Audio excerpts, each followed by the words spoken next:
Hey everyone, welcome back. So, here's something you might not know, and it honestly shocked me when I first heard about it. There's a database inside the Social Security Administration that holds information on over 300 million Americans. Your social security number, your birth date, even your parents' names. And according to whistleblowers, that entire database might have been copied into a system that wasn't properly secured. And the agency behind this, it's called the Department of Government Efficiency, or DOGE, a team created under President Trump to modernize federal agencies. Now, if that doesn't make you sit up a little straighter, I don't know what will. Because if even part of that story is true, it could affect every single one of us. So stick with me, because understanding what really happened here could save you a lot of trouble down the line. And before we get into it, let me know in the comments how you feel about your personal data being stored in government systems. Does it make you feel safe, or does it worry you? And while you're at it, don't forget to hit that subscribe button if you find these updates helpful. Now, here's what we know so far. This all started when Chuck Borges, the chief data officer at the Social Security Administration, filed a whistleblower complaint in late August. He says DOGE created a live copy of that massive Social Security database and moved it into a cloud environment. The problem? That environment reportedly wasn't under the SSA's normal security protocols. In other words, there's now a live copy of your Social Security data sitting in a place where it's unclear who has access, and there's no full audit trail to track who's been looking at it. That's a pretty scary thought, right? And this isn't just some IT hiccup.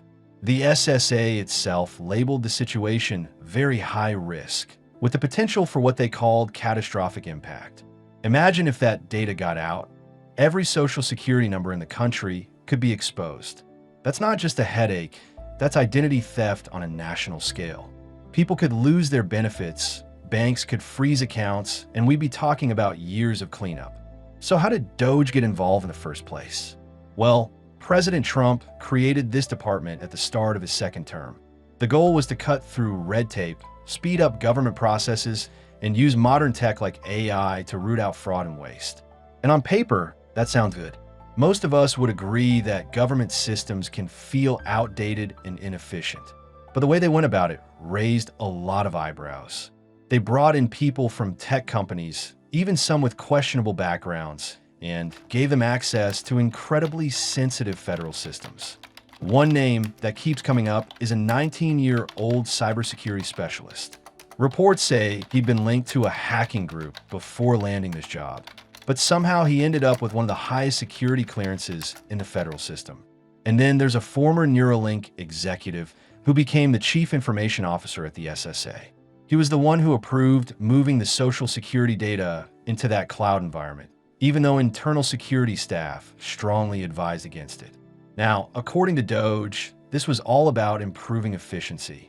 They said that by having this live copy of the data, they could better coordinate across agencies and crack down on fraud. And sure, that's an important goal.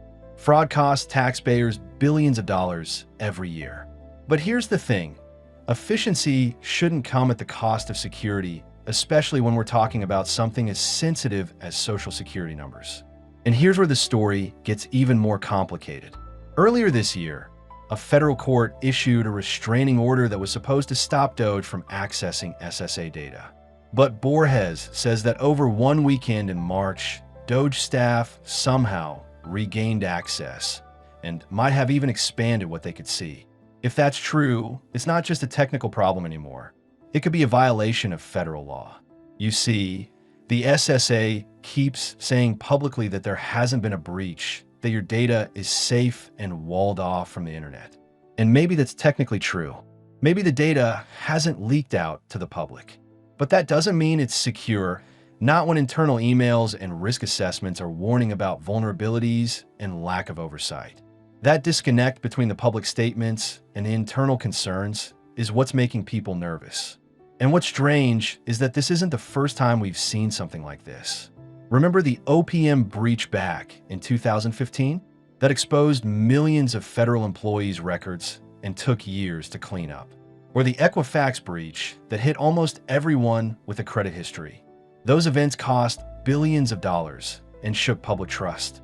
The difference here is that In this case, the risk is coming from inside the system itself. Not a foreign hacker, but an internal decision to bypass normal safeguards. So what does this mean for you right now? Well, for most of us, nothing has happened yet. There's no sign that this data has been stolen or misused. But, and this is important, the risk is there. And that means you need to stay alert. One practical thing you can do is keep a close eye on your credit reports. You can get them for free every week at annualcreditreport.com. Look for accounts you don't recognize, addresses you've never lived at, or any changes that seem off. It takes a few minutes, and it can save you from a massive headache later. Another smart move is to set up fraud alerts or credit freezes with the major bureaus, Experian, Equifax, and TransUnion. A fraud alert makes it harder for someone to open new accounts in your name, and a credit freeze locks down your credit entirely until you lift it. It's a bit of a hassle, but it's one of the best protections you can have if there's ever a breach. And if you're someone who gets Social Security benefits, be extra cautious with any emails, texts, or calls you get claiming to be from the SSA. Scammers love to use moments like this to trick people into handing over information. The SSA will never call you out of the blue and demand payment or personal details. So if you get one of those calls, hang up. Now, here's something that surprised me. Even with all these concerns, Congress hasn't taken strong action yet. There are investigations happening, and some lawmakers are calling for tighter controls, but there's still a live copy of this database sitting in that DOGE control cloud system. And unless there's a policy change or a legal order to shut it down, that copy isn't going anywhere. And that raises bigger questions. How much risk are we willing to accept for the sake of modernization? Should efficiency come before oversight? Because that's the trade-off we're seeing here. DOGE's supporters argue that they're saving taxpayers money and making programs work better. But critics warn that rushing these changes without proper security is reckless. And honestly, it's hard to argue with that when you look at what's at stake. You know what's strange, too?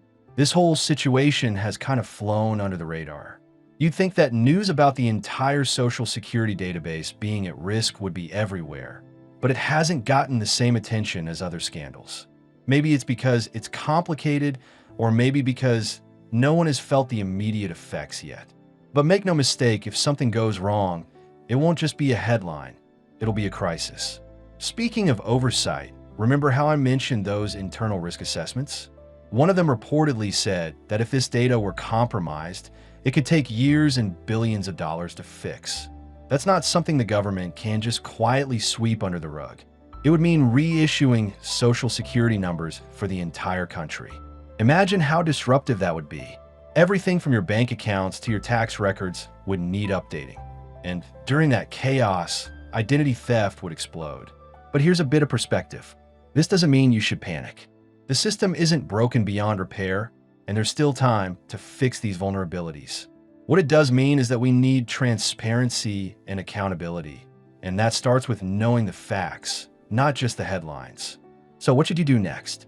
Stay informed, keep monitoring your credit, be cautious with your personal information, and pay attention to updates from trustworthy sources. And most importantly, talk about this. Share what you've learned with friends or family, especially those who might not follow the news closely. Because the more people understand the risk, the harder it becomes for officials to ignore it. And let's be real, this story is still developing. There are ongoing investigations, lawsuits, and hearings. We don't have all the answers yet. But what we do know is that the stakes are high, and the decisions being made right now will affect how secure our information is for years to come. So yeah, what do you think? Does this situation make you feel less confident about how your data is handled, or do you think the government is doing the best it can with what it has? Drop your thoughts in the comments. I read through as many as I can, and your perspective helps shape what we talk about next. And if you found this helpful, make sure you subscribe so you don't miss future updates. Because as this story unfolds, there's going to be a lot more to talk about, and you'll want to stay ahead of it.